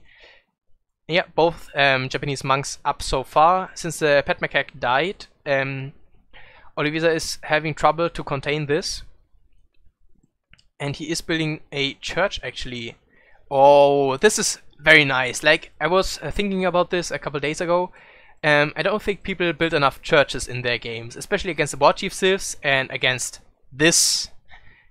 Spies are just so good. They are so fast, and they basically they do 100 damage. They, like, he punches this guy twice and he's dead. And it's not a big investment. The church is 100 wood, the spy is 100 coin, and if you can deny your opponent a shrine boom for the less of the cost than a TP, that's worth it, I feel. And yeah, the spy is now running around, checking the hunts. He's going for this hunt because you can see there are no enemies in square, so it's possible they are being shrined right now. Now he realizes the monk is over here, and the other one is shrining his next hunt. So even though Oliveza had I think a brilliant plan in mind with this scout, he's having a bit of it's going a bit unfortunate for him, since he's not finding anything, and probably that haha from Pérez is also directed at the spy. Yeah, he saw the spy and he's happy that he's not getting sniped down by this guy. I saw a game from Ace, I believe, yesterday where he was just using the spy to kill the Iroquois war chief and basically deny his opponent an infantry upgrade card or general army upgrade card, which is so much value if you can pull it off. The Eco Pop going absolutely bonkers for both players, and now, finally, only now, a barracks going down for Oliveza. Looks like there is a little bit of freeze. My stream is not dropping any frames so far, but it is getting more choppy. So hopefully it's just a short lag spike that will not persist. And it's probably wise to pause for a second.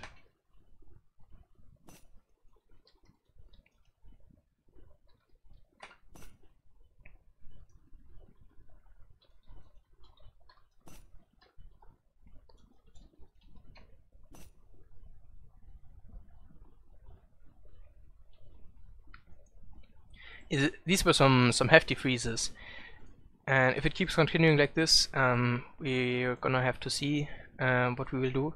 Right now there are two barracks going down for the British player, and probably some longbowmen and pikemen are gonna go out on the map and deny the Japanese shrining, because the shrining is quite strong for Japan. He is equal in Eco Pop to the British player, which is a feat that you have to accomplish first. It's not that easy to do against VC Boom.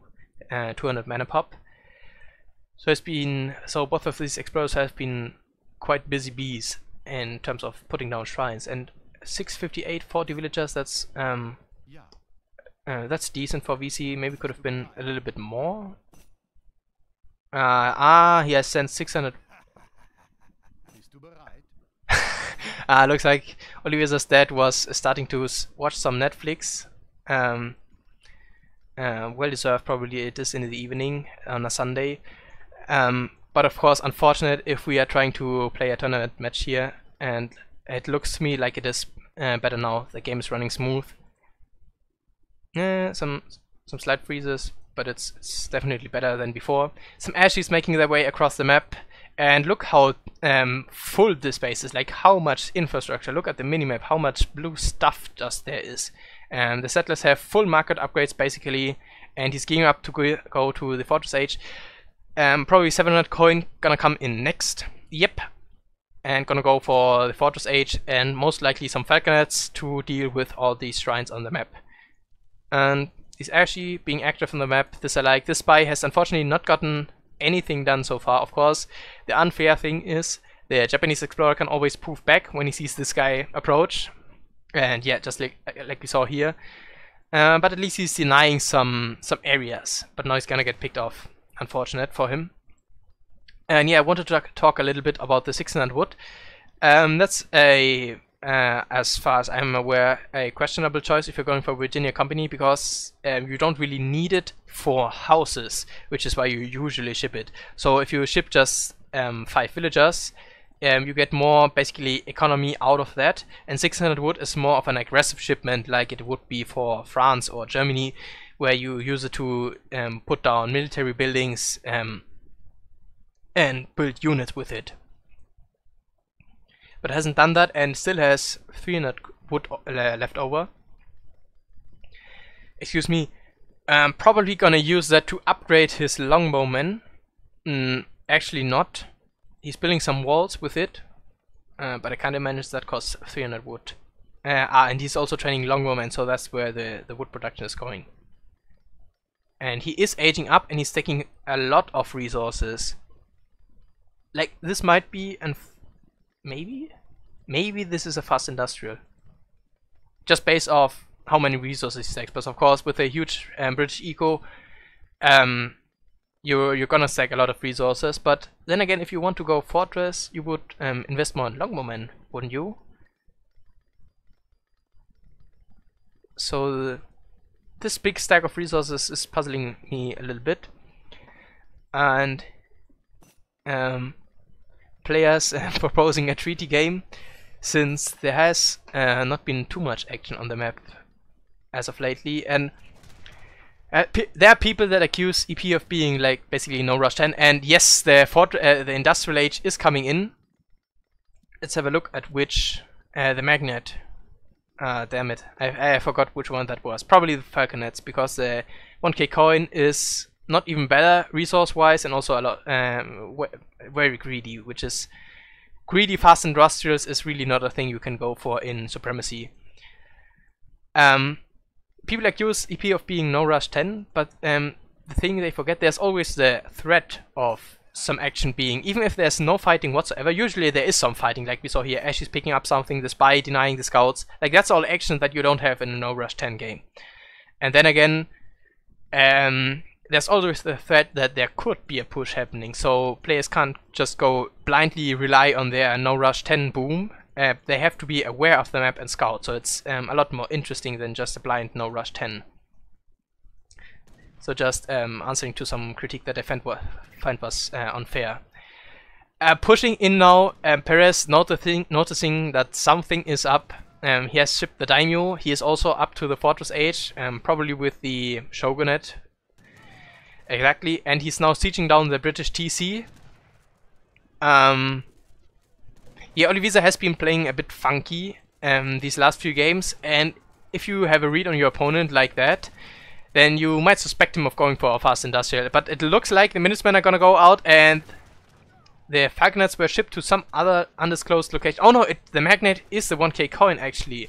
So he does not have a lot of units to deal with this right here. And imagine how good 2 Falconets would be here. Shooting in from the side, just killing all of these Ashigarus. And luckily for him, he had that trading that outpost available to ship the 1k coin to another location. But still, these villagers are threatened. I'm not sure if... Okay, Pérez has seen it now. And now these villagers can't gather up the coin anymore. He does have some longbowmen in the back here, but they are not enough to threaten the flaming arrows. And also this daimyo providing a HP boost, I think, or an attack boost, some kind of boost to these units. Muskets popping on top of the flaming arrows. They are actually gonna get down one.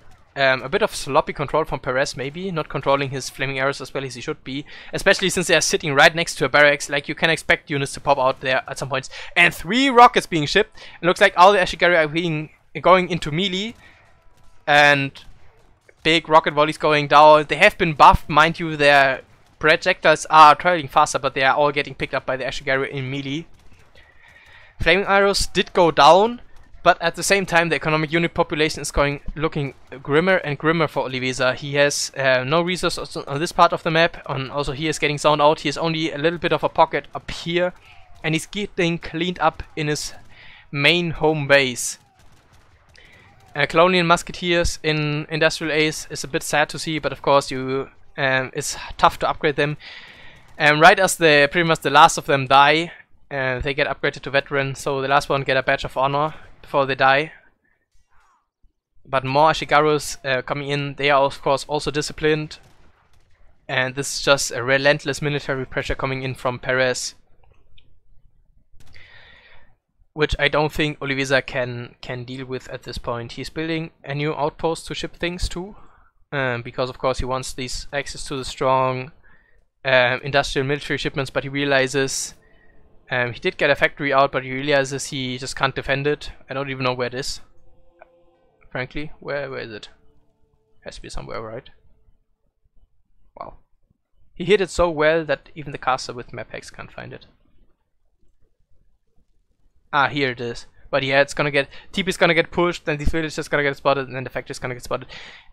Yes, you're industrial, fair and square, but if you don't have any army to protect anything of your eco and infrastructure, you're still gonna lose a game. And Oliveza, the bridge boom, is a bit faster, like you can see here, but in the end, getting idled a lot, and then of course the Japanese player catches up and overtakes the British economy. And this fight was actually rather even in military unit population, and imagine if 2 Falconets had popped out there. That could have been a game changer, I feel like. 2 Falconets do a lot of damage to Ashikaru Musketeers, and 1k coin, I think, just a bit too greedy, especially when you're going industrial. Really need to be able to fight your opponent the moment you hit industrial, not waiting for your first shipment, because your opponent is going to be pushing you sooner than that. So you really need something that bolsters your army from the age up bonus, in my opinion. And yeah, let's head out of this one. Pérez is pulling ahead 4-0 and raking in the points for his team, the Maneuvering Duck Squad. Looks like the game is hosted, actually is hosted now. This is the last map and the last game in the series. Looks like players are discussing a bit about the previous match. It's always tough to decide how much time as caster do you spend in the post game, because it depends how quick the players also are in rehosting their matches. Looks like these two are quite quick.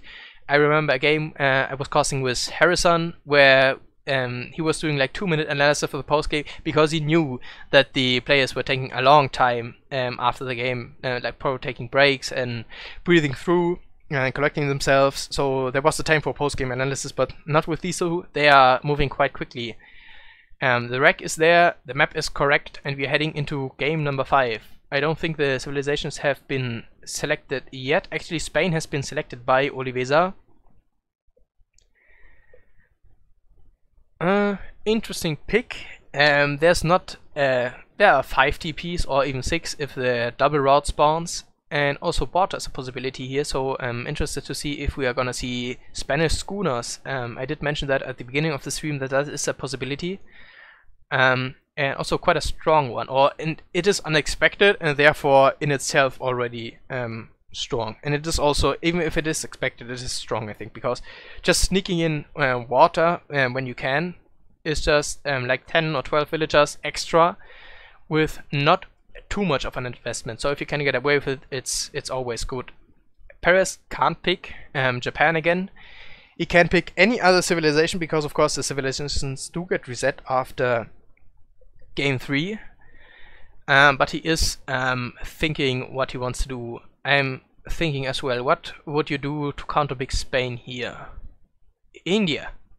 India is a weird pick, I feel, just because it has been nerfed so much. People are not really confident that India is a good civ to use anymore.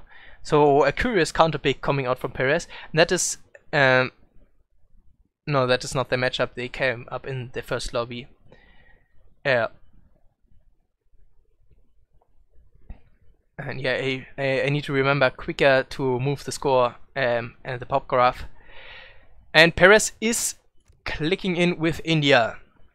It is game number 5. The Mandarin Duck Squad against the Bigs. MDS Pérez pulling ahead, big for his team. He's currently up 4-0 and probably gonna look to close out this series with a 5-0 sweep. And Oliveza, he has to fight for every point, because every point counts to get that playoff spot.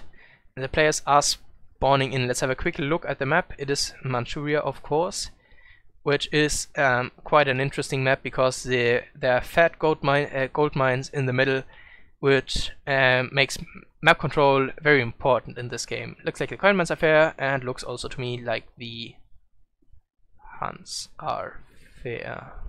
This one here. Yeah, they are slightly further for Pérez. Okay, no, this hunt is closer, this hunt is further. It is fair, and of course on this map, of course, I failed to remember, there spawn a lot of yaks, and India of course likes himself some yaks. He has also spotted 90 boats spawning in quite an unusual location. Usually they spawn up here or down here in the pockets of the respective players. And that's basically, if you can get enough yaks, that's basically a free TP. And oh, has Oliveza spotted this? That there's a 95 wood treasure. Maybe he just barely walked around it. And nope, he hasn't seen it. And Pérez, I'm getting fast at this. That's good.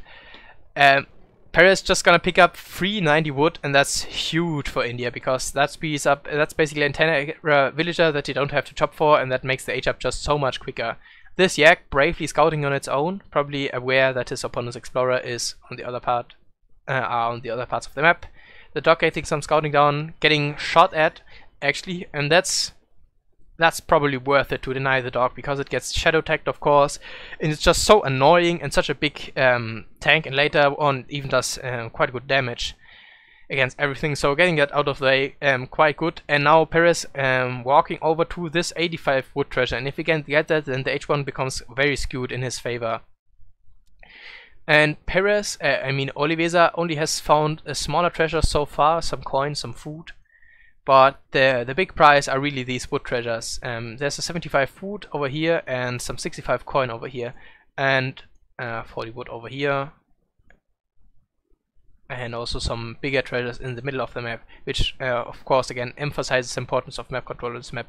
And another wood treasure going uncontested for Pérez. We do have to say that they spawned favorably for the India player, one over here and one over here, closer to the Indian base. But nevertheless, there was an opportunity for Oliveza to contest this treasure over here, and he had scouted this one first, and he lost his dog, unfortunately. So, yep, just an unfortunate H1 for Oliveza, and maybe Pérez is even going to take the 75 food treasure. Has that treasure been changed? Actually, I remember it being like 60 food or 70 food. Not 75 food. Maybe it got buffed in the most recent iteration of EP. Let's have a look at the X. Not many being picked up so far. Of course, the India player has the advantage. Actually, not of course. Both players have access to 2 scouting units. I'm sorry. But India nevertheless getting more out of that. And ooh, looked to me like he was pulling his explorer. Maybe it was sprinting down the dune. And what? Okay, India was picking it up. I thought for a while that nobody was picking up the treasure, but no, India got that treasure, and luckily for Oliveza it was after the H-up wonder, which is actually a Carni Mata in base, not what you usually see out of India. This signalizes more of an economic and fast fortress style of build. I remember H2O pulling off a crazy Howdah FF on this exact map with the Kanimata in base in the semifinals against Mongols China in, I believe, winter 2016, a long time ago. But since the basically standard playstyle has been nerfed from India, it's probably wise to explore new avenues. This yak probably gonna get picked up by India, but Spain, having sent ATP, is denying the TP here again. Basically Oliveza doing to Pérez what Pérez did to him in the Dutch versus Portuguese game, denying a TP and denying the easy stagecoach. And this is really something you want to see both. Actually, he wants both of these TPs.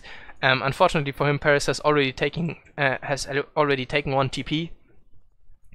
Also partly due to the insane number of wood treasures that he got.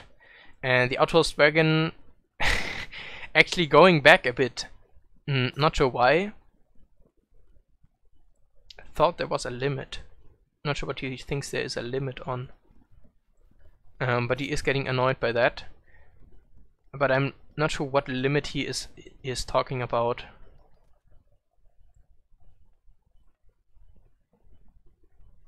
No clue.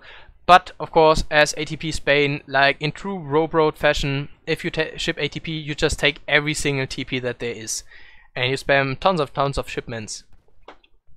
Pérez going down for the India player. He has, of course, needs to deal with this trading post, and it's not just a trading post; it is an advanced trading post. Yes, it did get nerfed, but it still has 3000 HP as opposed to 2500, and it has a range attack, so it's quite pesky and annoying sitting there in the back of his base, taunting him that he can't get stagecoach. 600 wood coming out, quite standard for India to get the consulate rolling and some villagers and houses going. 5 villagers first actually for the Spanish player, which is unusual. This indicates more of a colonial fashion, I think, because when you want to go quickly to the Fortress Age, you usually ship 700 coin. Or maybe looking at his macro, yeah, he's just so nicely macroed for a 700 coin shipment popping now. This is probably an innovation coming out from Oliveza, shipping 5 villagers first and then the 700 coin to get that eco shipping rolling in that much sooner. Usually it is the 5th shipment after 700 coin, 700 wood, and then 5 villagers if you want to do an economic FF. But Oliveza doing an even more economic version of that. It is of course going to be slightly later than this, but with a lot more economy behind it. And that has generally been the shift in the meta of all civilizations to go for slightly more greedy versions of their traditional build orders.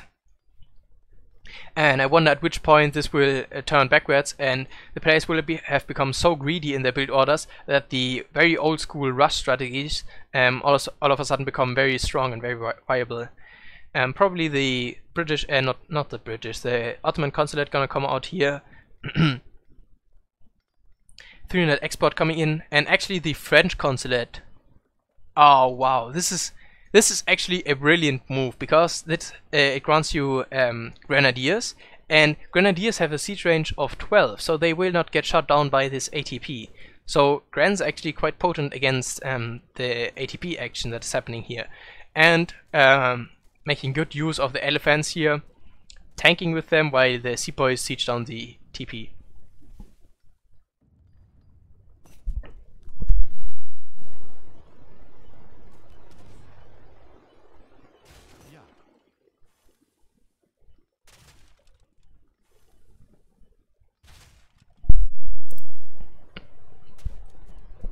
Throat is becoming a little bit dry. The Grants are sieging down this TP happily. Not sure why he's sending in the sepoys, probably wants just to get it down quicker. And like we assumed, Oliveza is making his way up to the Fortress Age, putting down 2 barracks and another trading post, of course. This is quite interesting. Usually you don't see 2 racks out of the Spanish player, but of course they don't have any skirmisher shipments. So if you can go double rack skirm, that means your skirmish is gonna get quite big quite early, which is something the Spanish player struggles a bit with. So double barracks by no means a poor choice in my opinion. And Pérez following up his opponent to the Fortress Age, quite a tech-orientated deck, a lot of industrial cards. And maybe even a fast industrial gonna come out of Pérez in this game. He is aging with the Tower of Victory? No, the Charmina Gate, which grants him the Mansapta units, which make his units just very strong overall. And also grants him 1 Mahut, which is decent as well. And he's not building that TP so far, and so he hasn't decided that he wants the stagecoach lines yet. Just looking around a bit on the map. Oh, some Ratans being trained from the Spanish trading post. And getting some... They are of course quite good against the Grenadiers. Pérez pushing in while he is aging. This is a dangerous feat. Because of course Oliveza can just easily repel him, and yeah, this was just a bad trade for Pérez. Oliveza just got some nice picks on the sepoys. 400 coin being shipped by Oliveza, Spanish gold coming in, so in every way and fashion he is going in. He is going for an economic play. Some hussars going in for a raid. Let's see if they have picked up any villagers. Looks like 1 villager going down so far, and no hussars so far. So this was a good pickup for Oliveza. It's going, except for the H1 wood treasure, it's going quite well for him. Actually now his hussars getting caught. This Mahut is just so tanky. I think the Mahut change just got reverted. Yes. So it's just a normal Mahut like you would expect it to be. This treasure not really worth it. Siege damage. I'm surprised no one did pick up this treasure. That's just a nice thing to do. especially if you're a Fortress or Second Age, your Explorer can just AFK it, and I think Oliveza's Explorer was standing over here for quite a while, so could have picked that up, would fuel his stock production, which is of course Spain's best units. More units coming in, rods being shipped, and of course with every shipment there will be 400 coins added to that because of the Spanish gold, and looks like Oliveza is starting to feel more and more confident to push out on the map. Resources are not running thin for either of the player, but the compositional advantage has to go for Oliveza, even though he is drag boxing his units in quite an ugly way across the map. He has skirmishers and rods, and the rods can just catch the Mahout, and then the skirmishers gonna mince absolutely through the sepoys. And yes, the grenadiers could do well against the skirmishers, but they just in theory, but in practice they will never get into range. And he has to be careful that that Mahout can splash down the skirmishers quite hard. But the rods coming in, but then again the rods are now running into the fire of the sepoys, getting picked up quite a bit. And now the skirmishers are a bit out of position. This Mahout is very scary for them. He has already picked up quite some skirmisher kills. I wonder if he like makes little marks on his horn of how many skirmishers he has killed. And just some picking up, going forth and back and forth. Neither player really committing to a big fight. Neither player feels he has to. A second trading post now coming in for Pérez. I have to assume that Stagecoach is in queue. And the macro looks a little bit, for both players actually, like Stagecoach is in, like they're gonna go up to the Industrial Age. Definitely Oliveza is looking to do it, and he has already revolted once this series, and with Portuguese, and with Spain the revolt is even stronger. And yeah, this looks a lot like a revolt. He has shipped 1000 wood. I wonder what he does intend to use that for. Maybe some TCs or stables. He doesn't have a stable, and of course if you fast revolt with the Spanish you can get Imperial Hussars, so you most ideally want to have a stable up before you hit the revolt, so that you can get those very strong units. Some Red Hunts going in for a raid, they're not gonna accomplish too far because they're gonna get picked up by the Mahout. And what we haven't really talked about so far is the economic unit population gap between these players. Yes, the Spanish player did go quite greedy, but he has very limited possibilities to do so. Only 5 villagers here, while the Indian player gets villagers with every shipment, and also has gotten the Ottoman villagers.